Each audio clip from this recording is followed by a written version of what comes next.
साथियों जय भीम। आप सुन रहे हैं हर घर अंबेडकर ऑडियो बुक, जिसे लिखा है डॉक्टर एम.एल. परिहार जी ने और प्रकाशित हुई है बुद्धम पब्लिशर्स जयपुर से। पिछले भाग में हमने देखा कि डॉक्टर अंबेडकर ने लंदन से अपनी पत्नी रमाबाई को पत्र लिखा, जो कि बहुत ही मार्मिक था। अब हम देखते हैं अध्याय भाग 8 को, महाड़ सत्याग्रह। महाड़ गांव के चवदार तालाब के पानी के उपयोग का सत्याग्रह। अंबेडकर हिंदू समाज में भेदभाव व विषमता की खाई को पाटकर एकता व समता का वातावरण पैदा करना चाहते थे। इसके लिए उन्होंने बातचीत कर सुधार के प्रयास भी बहुत किए, लेकिन रूढ़िवादी लोगों की मानसिकता बदल नहीं पा रही थी। इसलिए यह तय किया गया कि अपने अधिकारों की प्राप्ति के लिए संघर्ष करना जरूरी है और सवर्ण हिंदुओं के खिलाफ सत्याग्रह का मार्ग अपनाया। बॉम्बे असेंबली में मेंबर बनने के बाद एक अवसर मिला था। 1923 में महाराष्ट्र में समाज सुधारक सीताराम बोले ने बम्बई काउंसिल में यह प्रस्ताव पास कराया था कि सरकार द्वारा संचालित कोर्ट, स्कूल, हॉस्पिटल, ऑफिस, कुएं, तालाब, पनघट आदि स्थानों के उपयोग का अधिकार अछूत वर्ग को भी दिया जाए। बम्बई सरकार ने इसके आदेश भी निकाल दिए। इस आदेश के अनुसार 1924 में कोलाबा जिले के महाड़ गांव की नगरपालिका ने चवदार तालाब के पानी का उपयोग करने का अधिकार अछूतों को दिया, लेकिन सवर्ण हिंदुओं के डर के कारण अछूत लोग तालाब के पानी को छूने की भी हिम्मत नहीं कर पाते थे। हालांकि मुसलमान व ईसाई लोगों को अनुमति थी। सवर्ण हिंदुओं ने यह तय कर दिया कि किसी भी हालत में अछूतों को तालाब का पानी पीना तो दूर, छूने तक नहीं देंगे। कानून के बावजूद सामाजिक व्यवहार में अछूतों को सार्वजनिक स्थानों पर नहीं आने दिया जाता था। इसलिए अंबेडकर ने पानी पीने के मानवीय अधिकार लेने के लिए तैयारी की, जिससे लोगों को अपने मानवीय हक का एहसास हो सके। महाड़ इलाके में फौज से रिटायर्ड महार जाति के लोग भी काफ़ी रहते थे। यहाँ बसे हुए लोगों में सामाजिक चेतना भी थी। महाड़ गांव भी बाबा साहेब का जाना पहचाना था। उन्हें उम्मीद थी कि यहाँ फौज से रिटायर्ड अछूत समुदाय के लोग रहते हैं और यदि पानी के अधिकार के लिए कोई आंदोलन किया तो वह अनुशासन के साथ जरूर साथ देंगे। इस अधिकार को पाने के लिए कोलाबा जिले के प्रमुख अछूत नेताओं ने 19 व 20 मार्च 1927 को महाड़ में डॉक्टर अंबेडकर की अध्यक्षता में दलित जाति परिषद की ओर से एक सभा का आयोजन किया। अगली हेडिंग है महाड़ सत्याग्रह, सदियों से सोए समाज में स्वाभिमान की अलग। सम्मेलन के पहले दिन 19 मार्च की रात को विषय नियामक समिति ने यह फैसला किया कि 20 मार्च की सुबह चवदार तालाब से पानी पीने के अछूतों के अधिकार को व्यवहारिक रूप दिया जाए। सुबह बाबा साहेब के नेतृत्व में लगभग 5000 स्त्री पुरुषों का जुलूस 4-4 की कतार में बड़े अनुशासित ढंग से तालाब की ओर चल पड़ा। डॉक्टर अंबेडकर और अछूतों के लिए यह एक महत्वपूर्ण क्रांतिकारी घटना थी। वह पहली बार इतने बड़े सत्याग्रह का नेतृत्व कर रहे थे। वह हिंदू समाज के इतिहास में एक नया अध्याय लिखने जा रहे थे। सदियों से सोए व दबे हुए समाज में स्वाभिमान की अलग जगा रहे थे। इसके साथ ही सामाजिक क्रांति का उद्घोष करते हुए बाबा साहेब सवर्ण हिंदू समाज को समय के अनुसार बदल जाने की सूचना भी दे रहे थे। महाड़ की गलियों से होता हुआ अनुशासित हजारों लोगों का यह जुलूस शांतिपूर्वक ढंग से तालाब के किनारे पहुंचा। हर व्यक्ति उल्लास, उमंग व उत्साह से भरा हुआ था, प्रफुल्लित था। तालाब के किनारे खड़े होकर डॉक्टर अंबेडकर ने एक नज़र अपने भाइयों व बहनों पर डाली और फिर बैठकर तालाब का पानी अपने हाथों की अंजलि में लेकर पिया। उनके बाद कई लोगों ने तालाब का पानी पीकर अमानवीय अन्याय व भेदभाव की बेड़ियों को तोड़ डाला। इसके बाद जुलूस पंडाल की ओर शांतिपूर्वक लौट आया। इस सम्मान के बाद सभी के चेहरे उत्साह व आनंद से चमक रहे थे। महार सत्याग्रह, रूढ़िवादियों द्वारा अनुशासित अछूतों पर हमला। अछूतों के इस कदम को भला सवर्ण हिंदू कहाँ सहन करने वाले थे। उन्होंने चारों तरफ यह अफवाह फैला दी कि नीच अछूत लोग गांव के वीरेश्वर मंदिर में प्रवेश करने वाले हैं, धर्म पर संकट आ गया है। इस अफवाह से हिंदू सवर्णों में गुस्सा फूट पड़ा। घटना के 2 घंटे बाद वे हाथों में लाठियां लेकर पंडाल की ओर दौड़ पड़े और हजारों सवर्ण हिंदू महाड़ की मुख्य सड़कों पर लाठियां लेकर खड़े हो गए। उन्होंने यह नारा फैलाया कि अब धर्म ही नहीं बल्कि उनके ईश्वर भी अपवित्र होने के खतरे में है।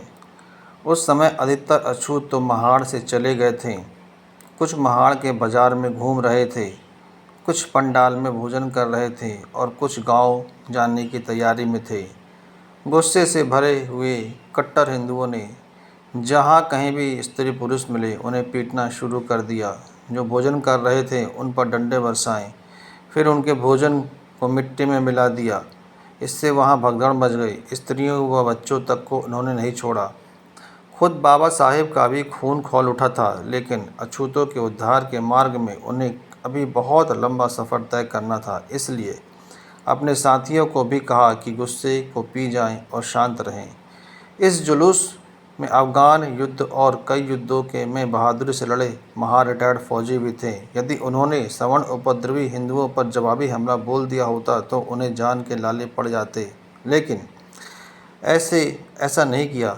बहुत शांति के साथ अपने नेता बाबा साहेब के आदेश को मानकर विरोधियों की लाठियों को सहन करते रहें और सहनशीलता की कसौटी पर खरे उतरे। बाद में कुछ उपद्रवियों को गिरफ्तार किया, जिसमें से 5 अपराधियों को सुनवाई के बाद 4-4 महीने की सज़ा मिली। डॉक्टर अंबेडकर वहां 2 दिन रुके और इसके बाद 23 मार्च को मुंबई चले गए।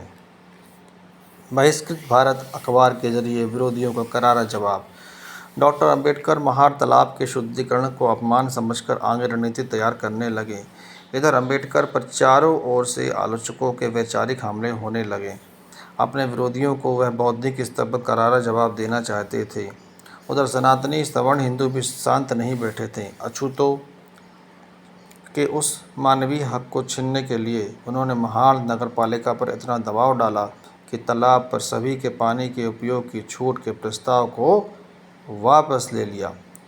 बाबा साहब इस फैसले के खिलाफ कोर्ट में गए। अब महाराष्ट्र से बाहर पूरे देश में उनके संघर्ष की चर्चा होने लगी। पक्ष और खिलाफ में अखबारों में खूब छपने लगा। इन सब का जवाब देने के लिए एक अपने अखबार की ज़रूरत महसूस हुई। पैसों की तंगी के कारण मूकनायक अखबार पहले ही बंद कर दिया था, जिसे 1920 में शुरू किया था। अब 3 अप्रैल 1927 को बहिष्कृत भारत नामक एक दूसरे साप्ताहिक अखबार की शुरुआत की। इसके माध्यम से वह अपने तेज तर्रार विचारों का प्रचार प्रसार तथा विरोधियों को तार्किक जवाब देने लगे। 26 जून 1927 को इस अखबार में अंबेडकर ने घोषणा की कि महाड़ के सनातनी हिंदुओं द्वारा तालाब का धार्मिक मंत्रोच्चार द्वारा शुद्ध किए जाना अछूतों के लिए अपमानजनक है और जो अछूत लोग महाड़ के हिंदुओं के इस घृणित कार्य को धिक्कारना चाहते हैं वे अपना नाम बहिष्कृत हितकारिणी सभा के ऑफिस में लिखवाएं। उन्होंने कहा कि अछूत समाज हिंदू धर्म के अंदर है या नहीं, अब हम हमेशा के लिए इसका फैसला भी करना चाहते हैं। अगली हेडिंग है, धर्म मनुष्य के लिए है, मनुष्य धर्म के लिए नहीं है। महाड़ सत्याग्रह में भाग लेने वालों के लिए बहिष्कृत हितकारिणी सभा के ऑफिस दामोदर हॉल, परेल, मुंबई में व्यवस्था की गई। अछूतों के सत्याग्रह की ज़रूरत पर बताते हुए बाबा साहब ने कहा, धर्म मनुष्य के लिए है, मनुष्य धर्म के लिए नहीं। जो धर्म हमारा ख्याल रखेगा उसके लिए हम अपने प्राण भी न्योछावर करेंगे और जो धर्म हमारी परवाह नहीं करता है उसकी परवाह हम क्यों करें। हमें अब हमेशा के लिए यह फैसला करना है कि हिंदू धर्म हमारा है या नहीं। जो धर्म जाति के आधार पर ऊंच नीच और हर जगह भेदभाव करता है वह धर्म नहीं, गुलाम बनाए रखने की साजिश है।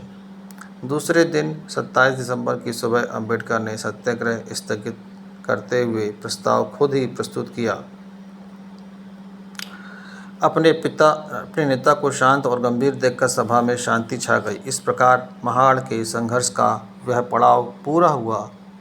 लेकिन बाद में जब अम्बेडकर को महसूस हुआ कि अब भविष्य में सत्याग्रह संभव नहीं होगा, तो चवदार तालाब के पानी को अछूतों द्वारा उपयोग में लेने के लिए कोर्ट में दावा पेश कर दिया।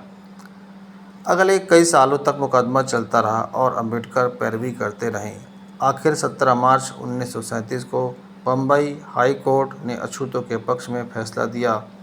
10 वर्ष तक कई मुश्किलों का सामना करना पड़ा, लेकिन जिस सामाजिक सम्मान व स्वाभिमान के लिए वह संघर्ष कर रहे थे, उसमें खुद अम्बेडकर व पूरे अछूत समाज की जीत हुई। अगली हेडिंग है काले कानूनों की किताब मनुस्मृति को जलाया। महाड़ सम्मेलन के दौरान कुछ प्रस्ताव रखे गए। उनमें सबसे महत्वपूर्ण प्रस्ताव जो पारित हुआ था कि हिंदू श्रुति, स्मृति और पुराण को नकारा जाए तथा समाज में विषमता का जहर घोल रहे हिंदू ग्रंथ मनुस्मृति को जलाया जाए। मनुस्मृति को जलाया जाए। सभी वक्ताओं ने एक स्वर में कहा कि मनुस्मृति अछूतों को सामाजिक, आर्थिक व राजनीतिक रूप से गुलाम बनाए रखने के लिए रचा गया एक षड्यंत्र है। यह हमारी प्रकृति में बड़ा बाधक है। इस कारण इसे जलाया जाना बहुत जरूरी है। यह ग्रंथ ऊंच नीच तथा भेदभाव पूर्ण विचारों को शूद्रों को पतन की ओर धकेलता है। वक्ताओं ने इसे विषमता, निर्दयता तथा अन्याय का समर्थक ग्रंथ कहा। इसके बाद 25 दिसंबर 1927 को रात 9 बजे महाड़ के सम्मेलन स्थल पर पंडाल के सामने गड्ढा खोदकर चिता बनाकर सभी की मौजूदगी में काले कानून वाले ग्रंथ मनुस्मृति को जलाया गया। रूढ़िवादी सवर्ण हिंदुओं के कलेजे पर डॉक्टर अम्बेडकर द्वारा की गई यह एक करारी चोट थी। तो यहाँ भाग 8 समाप्त होता है।